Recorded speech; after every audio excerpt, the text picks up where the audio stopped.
Rodney Taylor. I'm a saxophonist. Been playing many years. Too many to name right now, but product of Locke High School and a lot of great musicians like Gerald Albright, Patrice Rushen, Ndugu Chancellor, who we lost a little while ago, are all from Locke High School.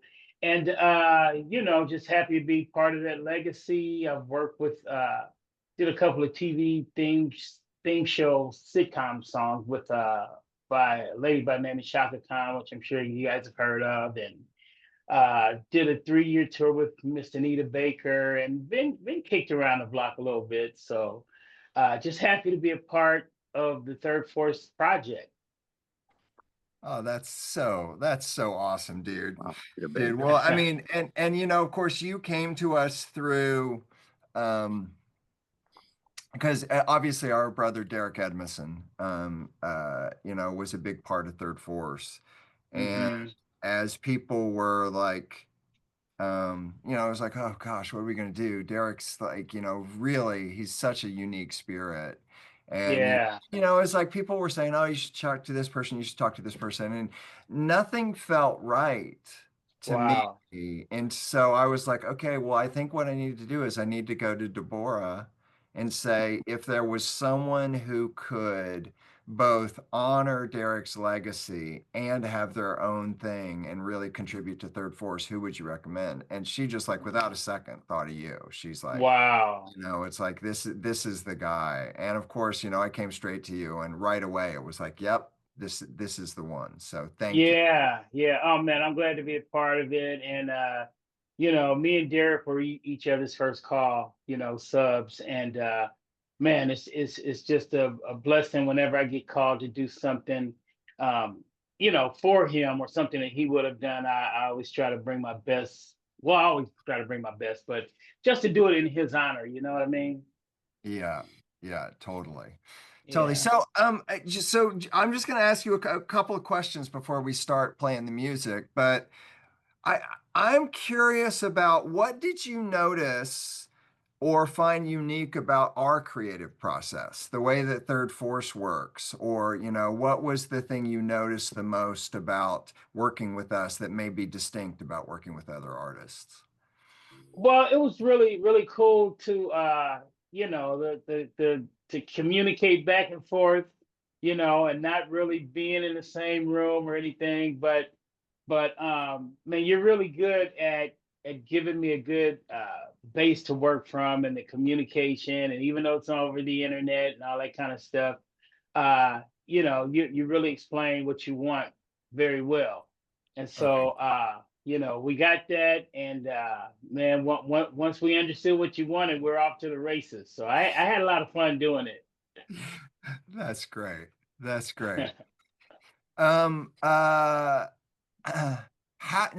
Well, I tell you what, let's play some music and then I can get your reaction, because the one thing is you've never heard, I mean, you know what you did, but you haven't heard what we did with what you did. So right. Let me add something real quick if I may. I'm out in northeastern Thailand, out in the middle of nowhere, basically in a rice field right now. And this is where I've been living for 5 years. And we did not really plan to do another album together till a year and a half ago. So we thought we were done 10 years ago and had moved on. And I personally haven't been involved on the recording and creating side at all. I've been working with Playing for Change and doing a lot of things with artists around the world. But as far as anything to do with Third Force, we both thought it was finished, and we hadn't even really been in touch much. Over the years, we're both busy and halfway across the world. So, he's finally convinced me. I finally got convinced to try it again, and didn't know if I had my part in me. And like yourself, we're used to working in the studio and having a direct interaction with artists. And the new era is not that way anymore. And with Playing for Change, we work with artists around the world, so I got more used to that global sense. So Craig is brilliant and set up the whole thing in a cloud. It was really effortless for me to open up my laptop out here in a bamboo hut and work on the tracks and create with the boxes he provided for me. And I had a learning curve again. I'm an older gentleman now, and that's not my thing. And it never has really been my thing. I'm more on the creative side and the editing and the arranging side.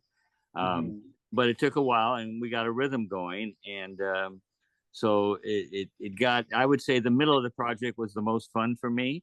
And that was all last summer. And we would see tracks like yours. And I would just wake up in the morning and open up my file, and there's my hard drive, and you know, and there's in the cloud are your tracks. And so we met through that way of not even directly communicating at all. And at first, it's intimidating not to be with somebody, because if you hear something as you're creating, you want to encourage that, you know. And so, and but still, when I would play your track, I would imagine I was in the studio with you, and you were playing it real time to the music. And we go, you know, Craig and I both go a lot for, like many musicians, for feeling. We're looking for something that we didn't expect. We're just, you know, feeling energy basically. And and you brought it, you know. And there were times where you would take it all the way up to the top, and you could feel it. And, you know, we would move some of your performances around. We would find something, a space for it, that where it might have worked better, the same phrase or whatever. But in general, you know, we would just use large chunks of what you were doing, and then arrange the other artists around it. Some would get your performance, some would not. So there was we don't have really one lead player in a track in general. It's usually at least two, and it can be three or four. So we're not really known for being a piano voice specifically, or a sax voice specifically. So it's this dance and interplay. And not knowing you, because, you know, I worked with Derrick for years, and you know, he's just glorious with his sound. And it wouldn't be fair to ask you to replace that or mimic that, or, you know, give us what we had. It couldn't be that at all. It would have to be give us you in the same spirit he has. And we feel we got that. We were very excited the first time we got your tracks. And you know, you were stealing the show, which is what, you know, we always ask that of an artist. You know, give us something that's safe, give us something with the melody, and then steal the show, basically. And and you did. You brought it home. And many of the other artists that recorded on the album, you know, mention you and your style and your expression. So I wanted to give you just that background a little bit, to know what we've been doing for a year and a half. And, you know, we did good with radio on the last track. We went number 1 and number 2 on 2 singles with the Billboard chart in this format. And so we felt like, you know, okay, that was 8 albums. We did that, you know, we're done. And so in a way, we were kind of competing with ourselves. And then we got out of that mode of really competing at all. It was only about satisfying ourselves. And obviously that's where most musicians get to anyway. Maybe it took me a while, but there were times in the past you served a label, or you served a radio format, you know, and kind of what they wanted, and, you know, knowing what they didn't want. And because we were known for kind of breaking the rules early on. I mean, you know, Himalayan flutes, or something that just wasn't smooth jazz. It wasn't in the idiom of what you normally hear on radio. So we decided we didn't really care. No offense to radio. We're grateful for radio, of course, but we didn't really care to have to please anybody but ourselves. And that was a big enough challenge. And so, you know, we have 11 artists on it, and you're a key one. Your sound, you know, goes throughout the album and makes quite a statement for being the first time with us. So I'm probably rambling on, but I wanted to give you that context of things a little bit as we play tracks, and wanted to let you know how exceptional we felt when receiving your tracks, how it propelled many things. And it's nice to get to know your spirit, because usually I can feel the person in the music or performance, or vice versa. You're usually what you're playing. So it is not nice to get to know your spirit. And I'll let Craig take it from here, but I'm very excited to listen to these tracks with you. Oh man, I can't wait. I can't wait. Well, and yeah, it was like I remember, and look, I know it can be a learning curve working with us because it's like, as William kind of expressed, it's not like we come to a track with something that okay, Rodney, do this, and this is exactly what we want from you. We're looking for, I don't know, what do you feel? Where can you take the track? Because we look to the players to inform us what the track is. I mean, Hmm. the whole concept of third force, I mean, the name comes from that energy that is more than the sum of the two parts when two people collaborate. Like when two people come together to create something, there's that third force, that third energy that is bigger Yeah. than that sum. Yeah, So that's Yeah. all we're searching for. It's like nothing else. That's it. Okay. Okay. If it doesn't bring something to the table we didn't expect, then it's not working for us. Because there's, as far as I'm concerned, for me personally, there's people way more talented than myself, and so it has to be something that. I'm sorry to interrupt, but I just want to interject that. Yeah, the third force name is really kind of a belief structure. It's kind of a concept that's grown over the years for both Craig and I. And I know you've experienced it with others. You know, you got Lennon McCartney, you got these writers in music where individually they're fine, but together it's like, wow, what's happening there? And so Yeah. Yeah. we're looking for that with instrumental players. But excuse me for interrupting. You got me excited. yeah, totally. Well, I thought I'd start with Precious, William. Because this is one where I think we thought this was a ballad, but the energy you brought to it was like, oh no, this one's like a rocker now. Yeah, So you tore it up. Yeah. Really? Yeah. Oh Okay. yeah. Yeah. all right, so Cool. Well, let's hear it. let's do it.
Nice, man.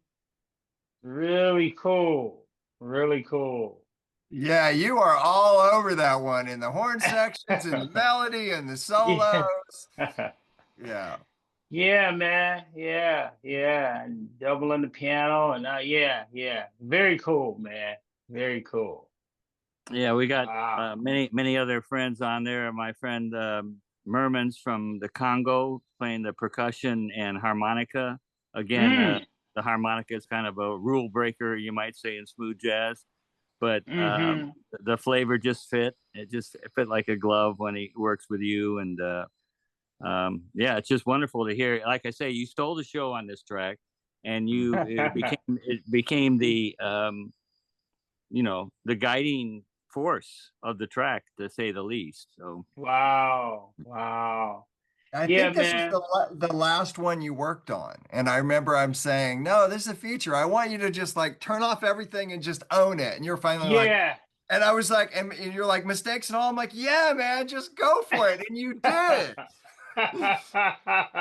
And I never do that, man. I mean, not that I never go for it, but to send somebody something with, maybe some mistakes and some little things, I just said, okay, let me just do it. Let's just do it, because my brain thinks, even I think even before a sax player, a lot of times my brain starts thinking producer, Mhm.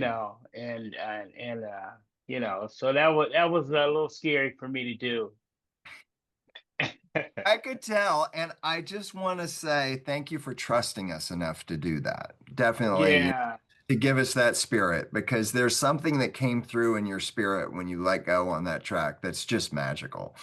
Wow. Wow. Yeah, man. It's got some energy to now, as a it. producer, out of all 10 tracks we have, that one was by far the most time consuming for me, because Mm. it just, until we got your stuff in appropriately, it was really a mystery on where to go with it, because like we said, we almost had a ballad version of it initially.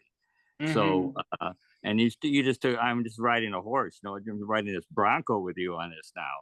And uh so yeah, this particular one, and Craig and I kind of, when we're working, we feel like we have an A track or a B track. I mean, we all feel that as producers. Well, this is good, but this is maybe not as radio friendly, but it fits Hmm. with the album. We always felt that way with this track. I did. I just, Hmm. because I mean, I started the very root of it, and and then, of course, when you came in and we finally put it all together, it's definitely getting some notice from radio people that we've sent out advanced copies on. It's getting mentioned as And potential. Oh, and and wow. and William's son that did the design of the package, as far as he's concerned, this is the track of the record. I mean, he just goes, Mm. Precious is the shit. He's just like, that's Oh, I Wow. didn't know that. oh yeah. He sent me Yeah. a message just going, by the way, Precious is the track. That's his favorite by far. Wow. Oh, man. Wow. Yeah. Yeah. It's nice, man, because I love the little, how the time almost feels suspended, and then the Right. groove kicks back in, man. That's really, I I was a new age artist back in '79, my first record in the '80s, and then I did 8 or 9 albums as a solo artist. And Craig and I started Third Force in the early '90s, and um, there's an atmosphere that we like to yeah. bring to it, and we like to have breakdowns where you're in another dimension, you might say, and then we swirl out of it and get back into it. But it's always been Yeah. hot on the bottom with a groove that's propelling, and then Hmm. kind of cool on the top.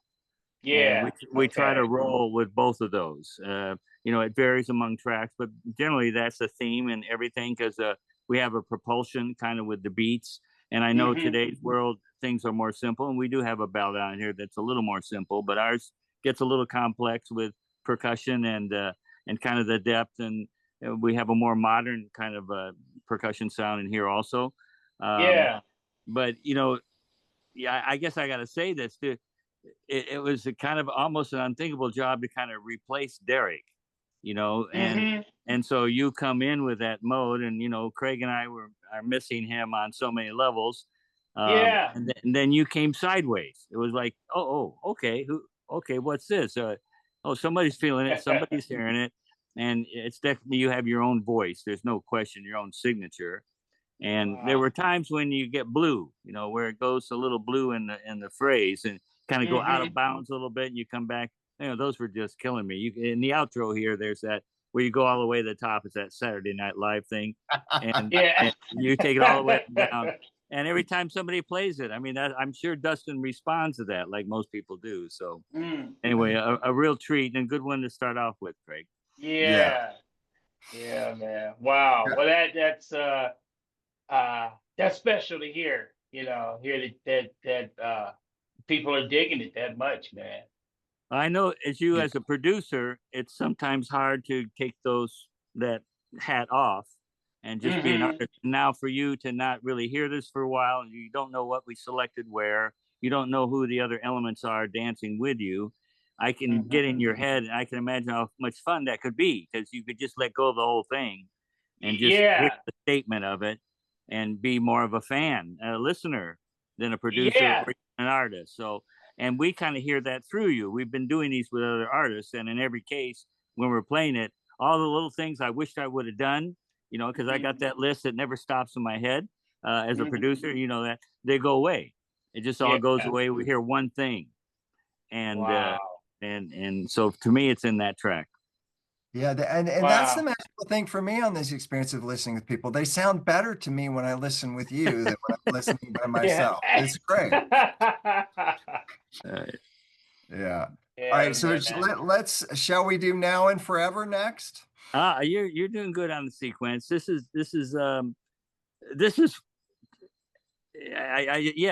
this. This one's kind of the most emotional for me. There's no question. This is the one where Derrick's a lot of thinking for me on it. It's a ballad.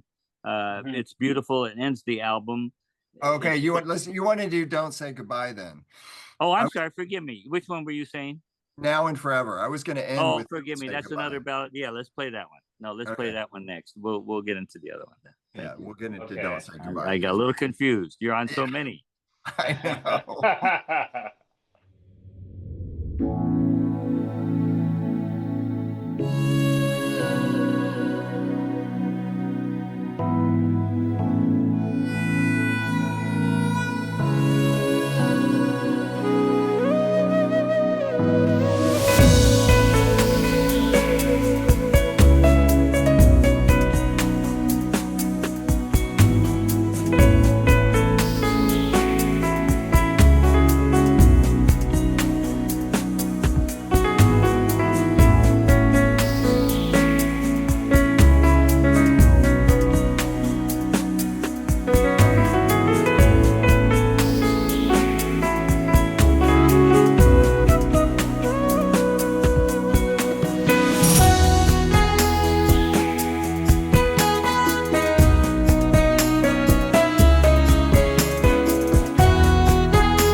What a story, man.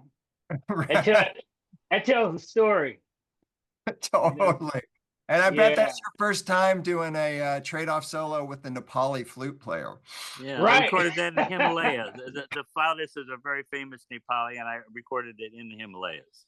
He sounds great, man. He sounds great, and He loved you. He loved playing and dancing around you. So he was looking for those spots and doing his Nepali style between it. And, it was a real challenge for him. It was a whole new kind of style for him, and he rose to the occasion. But that dance with you guys, again, with artists around the world that never meet, but there's a real shared experience with the energy. Yeah, man. That's amazing, man. It's really, I just love the way you got it. It just kind of intertwines, the melodies and the ad libs and everything. Really good job putting that together, man. Thank you. Thank you. Yeah.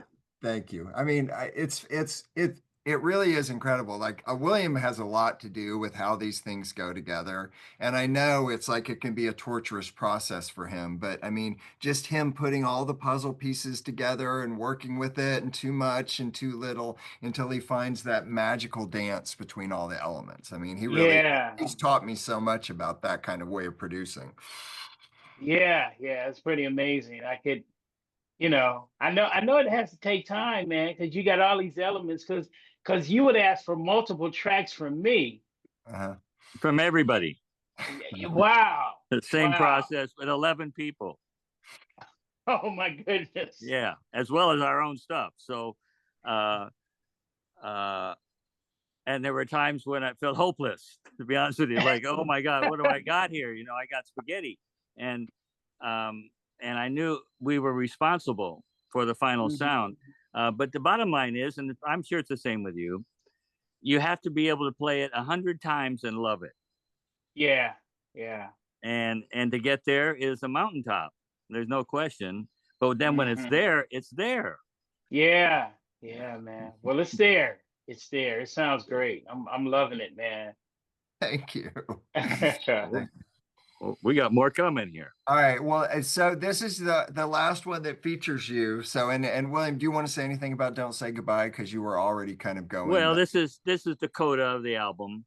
It just felt obvious to me ever since we were working on it. This was the end of the album, and there's like a period, even down to the beat at end. There's just a period on it. It's like a sentence, and then that's it. And then I got very moved by Derrick in the process of this track, and just almost felt there were times I knew him so well that I kind of almost know what he would say to me, and so and I did a lot of I'm in a farming community here, so sometimes there's a lot of activity, so I did a lot of stuff in the middle of the night, and so I had the most connection with his spirit, you might say, or just think, what would Derrick say? Not a matter of choice of what he would select, more like in a weird way, this is kind of a song for him. We dedicate the album to him, so and there's something about just the title of "Don't Say Goodbye" has so many multi-levels to it, and we try to make a soundtrack for someone's life, basically. Because it's instrumental and you just get a title. The title is really the lyric of the song. There's just one phrase, and usually on every one of our songs, if you really listen carefully, sometimes it's real painfully obvious, you might say, but the title is in the melody. You can actually sing the title. You'll find it somewhere. It's what we go through when we listen to it. And so this one just had a big emotional impact, and I get a lot of good response from this track. It's just, I think, features you in a way that you're on the pedestal you deserve with this track. You're the voice for the longing, you might say, and not just about a passing, but it could be about a lover. It can be about anything where we really don't want to give something up. So maybe it's best you don't say goodbye. Yeah. Those kinds of things. So anyway, that's what it meant to me. Yeah, man. Okay. All right. I get my tissue, man. Yeah. I did. I'm afraid I broke down in this a half a dozen times. It was just missing Derrick, but it was also beautiful. I know he'd say, like, if you sit right next to me, and he, go with that feeling. Yeah, man, talent, man. Yeah, He he'd be just had like, a certain Yeah, way of saying things that yeah, that I heard. I thought I heard him say. yeah. yeah. And what else is funny, man, is that we're talking about the gig that I got called to do this coming up Saturday. And everybody there knew Derrick, man, and we were just kind of talking about him in the rehearsal and how much we miss him and how special that guy was, man. He Yeah, was, yeah, yeah. called everybody talent, Was way and beyond playing a saxophone with him. Way beyond yes, that. Yeah. yeah, man. But Yeah. you felt you felt his personality, and you felt his warmth through his horn, you know. And it's almost like I remember the first time I met him, man, and there tends to be a lot of time. It was actually at a jam session, and man, so a lot of times there tends to be this uh, competitive musical spirit against each other with sax players and stuff. And man, he and I came together, man, and we just had so much fun. We were admiring what each other was playing, and it was kind of magic, because a lot of times, I don't experience that as a saxophonist with other sax players. And I hate to say it, but a lot of times, and I don't know if it's me. I'm like, do I bring that out in people, a competitiveness? Because I just play what I feel, man, and I just kind of try to zone into whatever the music is doing, and fulfill what the music needs. You know what I mean? And I don't know if it's that, or if it's just other sax players just have this competitiveness. But man, it was never that with me and Derrick, man. We just shared the space of the music, and he would do his thing and I do my thing, and sometimes we go back and forth. But it was beautiful, man. It was beautiful. He was just a beautiful cat. I like I said, man, I don't, even to this day, I haven't found another guy to call who I know is going to bring it, who I know who's going to show up on time. I know who's going to, uh, have the right attitude for whatever the situation. And he was just that guy, man. He was that guy. So, He was uh, that. yeah, yeah. And boy, did he love food too. My God. It's like, I just like, it's like, I remember it's like from the last record, we'd play gigs like, and we'd head out to Texas, like we'd be in San Antonio, and he'd be like, I'm going to Luby's. And he would just like, he would go to that restaurant, and he'd come back, and he'd bring Deborah like catfish in a little thing. He'd freeze it so he could bring it back to her on the plane. But Yeah, yeah, man. And during COVID, man, he was like the gumbo king, man. He was making, Yeah. I mean, Yeah. almost weekly. I go by his house and grab a little cup of gumbo, man, because he, that was his thing, man. Great, like you said, lover of food, but not yeah. just to eat it. He could cook, man. That guy could cook. Yes, he could.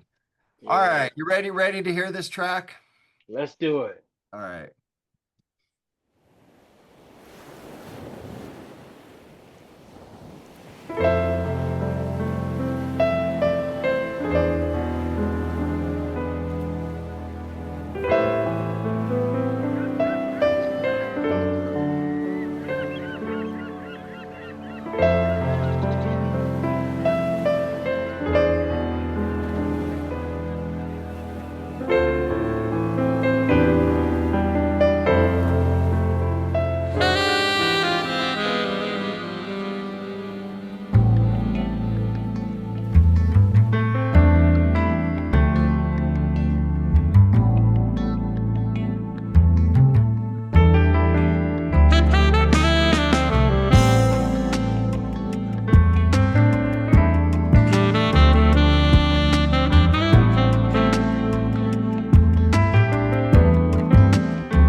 Wow, Great job, man. Rodney.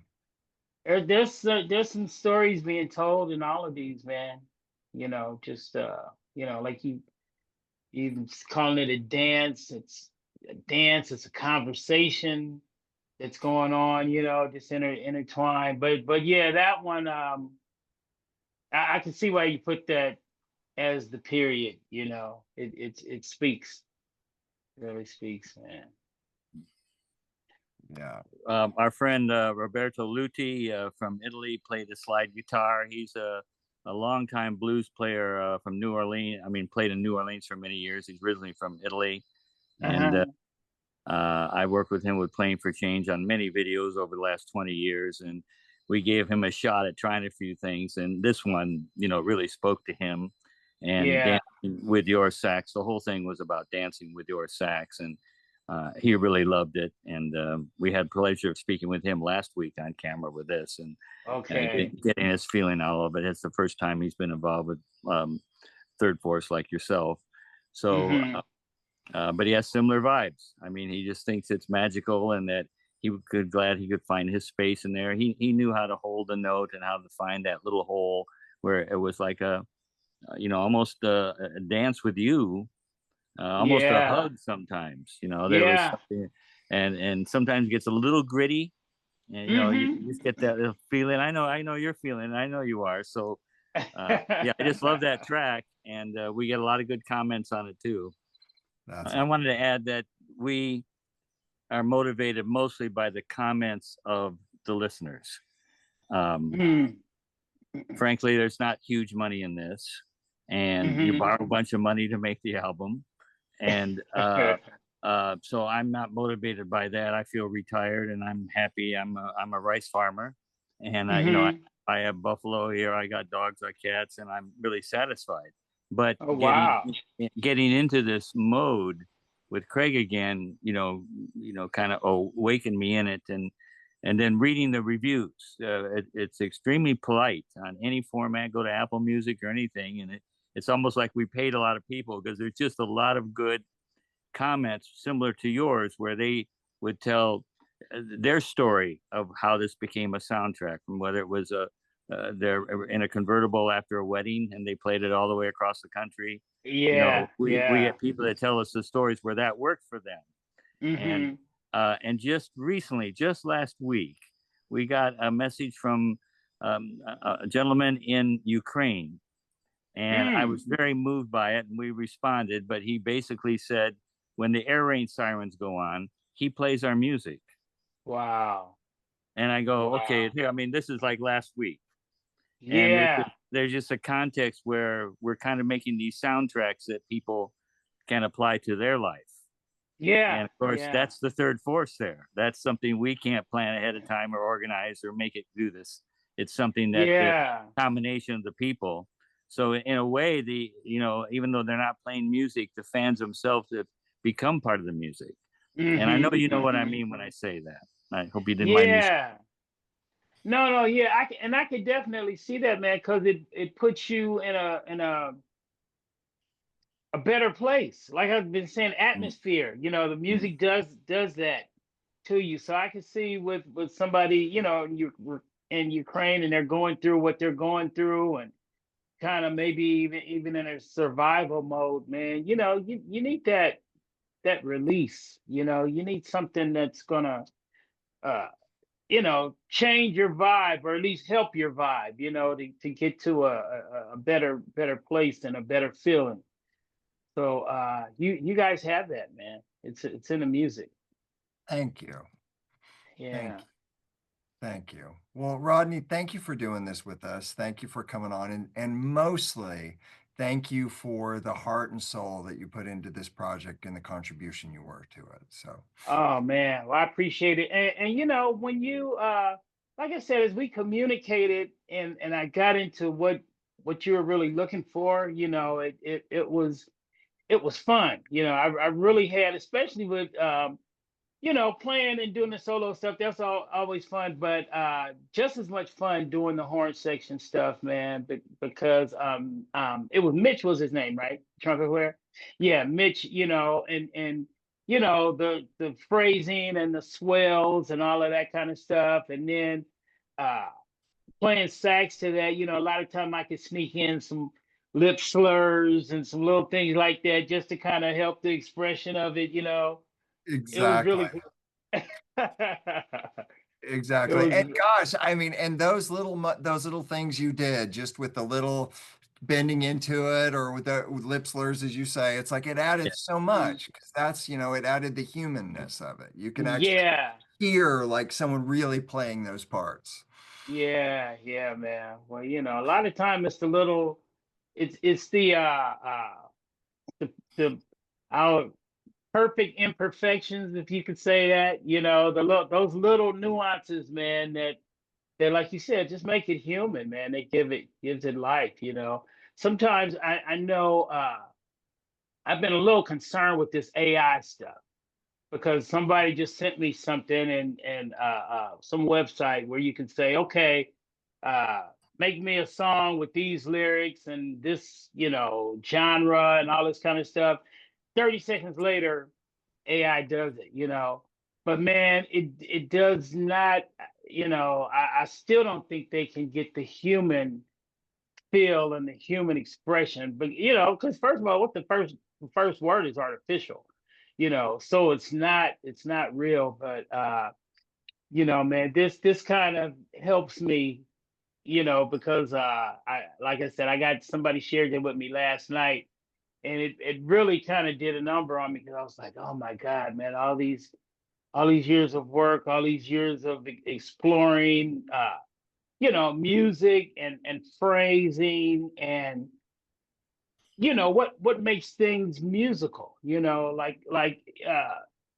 putting a couple of notes a little bit behind the beat to make it a little more expressive as to playing it right on top of the beat, and to those kind of little things that you study the vocalists do that you interpret on saxophone or trumpet or piano or whatever it is that makes it human. And man, I hope AI never gets to that point, because it'll be a shame, man, because we put so much we put our spirit in, at least I know I put my spirit into this music, man. And I just that whole artificial thing is, I don't know if it's going to help us or hurt us, to be honest with you.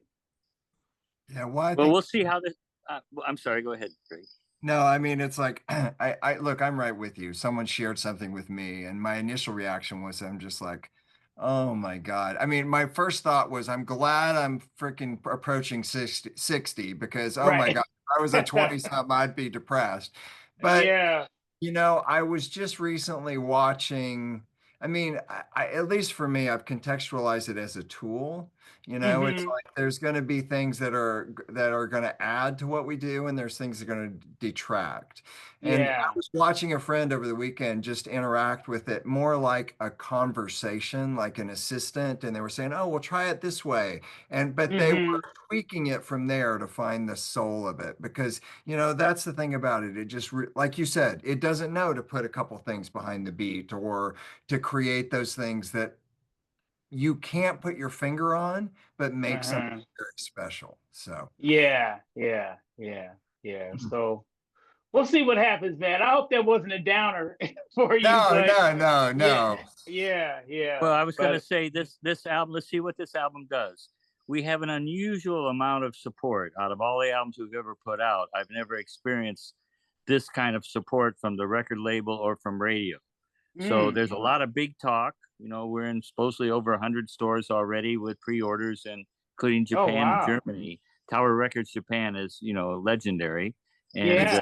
I mean, they actually made a CD. So I actually text me your address and I'll make sure to send you out a yeah, copy. you got a beautiful package, a Oh, beautiful CD. I don't know who buys them, but they made them, and there's still right. shops that stock them. And Uh-huh. so who knows really where this goes, or if we, are relevant anymore. It's hard to say, but the radio format's been very interested in what we're Yeah. doing. We think we can go at least 2 or 3 singles deep, and thank God we have a Cool. great label that's really wouldn't stop bothering us for the last 10 years to do another one. So wow, yeah. so we'll see. But I, like you with AI, it's become an assistant in some ways for me in a writing Hmm. area.